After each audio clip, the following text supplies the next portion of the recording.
Hi, this is Annette with digitalphotographyhowto.com. Today I'm going to talk to you about how to take great pictures. One thing that I'm always aware of is the center of my viewfinder. I always make sure that I don't have the person or the object in the direct center of my picture because that's not very pleasing to the eye. So I always make sure that it's kind of over sideways, that there's more trailing off. And also when I'm taking pictures of my kids or for any kind of portrait session, I always try to back off a little bit. I don't take a lot of really up close pictures because I know that later on I can crop. So this picture of my daughter I took just out in my garage with a black sheet behind her. And I would say that the garage is one of my favorite places to take pictures. I don't have to mess with lights. I don't have to get the lights on the right spot. And I just open up my big garage door and the perfect amount of light and the right tone of light comes through. So you can see on this picture, it hasn't been edited at all. This is exactly how I took it. Now I'm gonna make this picture go away, and then the next picture is gonna show you how I close up how I zoomed in and cropped around her face and made it black and white. And there it is right there. So you take more close-up pictures and then you can zoom in and crop them later. That's my favorite way of doing it. Now, when you're outside playing, I always try to get everything of interest in the picture. Now, and this one, the camera is tilted just a little bit sideways so that the horizon has a more interesting line right here. I wouldn't suggest that with every one of your pictures, but every once in a while it's fun to just kind of twist the camera in a different direction.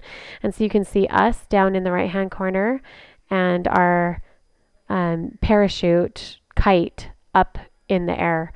And so it just kind of draws your eye up and then back down to us. And then the line of the horizon is interesting too.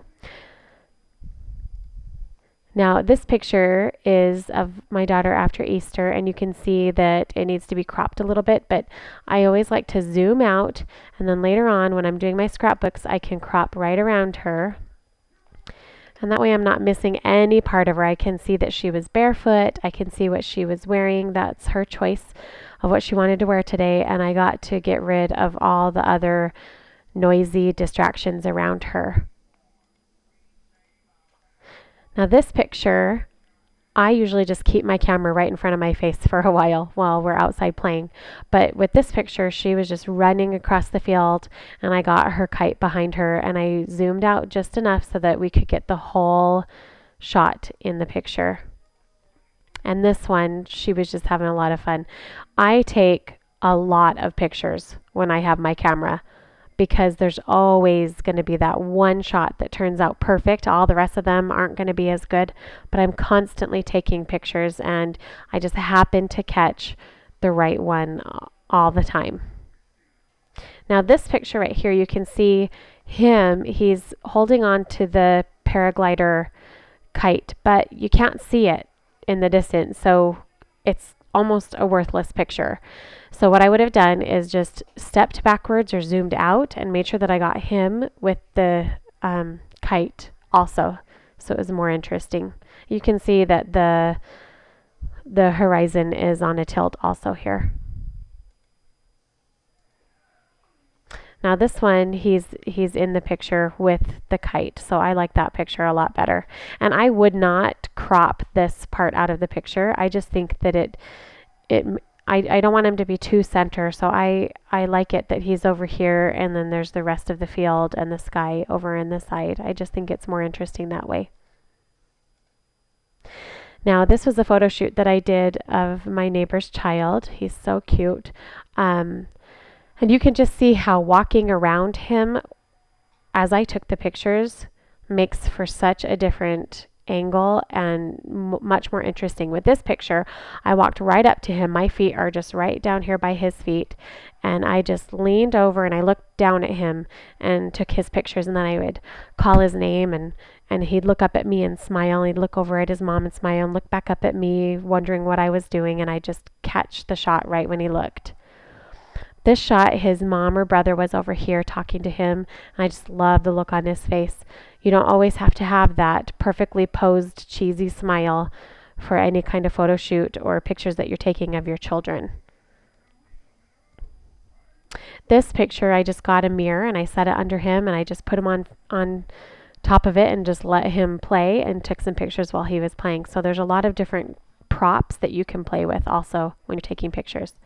This one was just more of a somber look. I just thought it was cute. He was biting on his gums, and that is one of his mom's favorite pictures because that's the look that he makes all the time, all day long.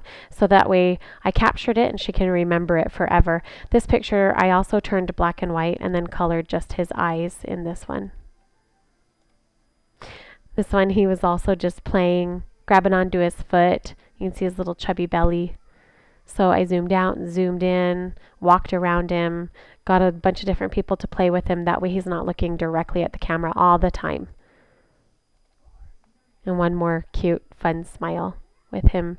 Now I can crop it however I want. I can just kind of get it over to the side. I can crop it down like this. If I don't like what I did with the crop, I can go up here and undo crop. And then we're done.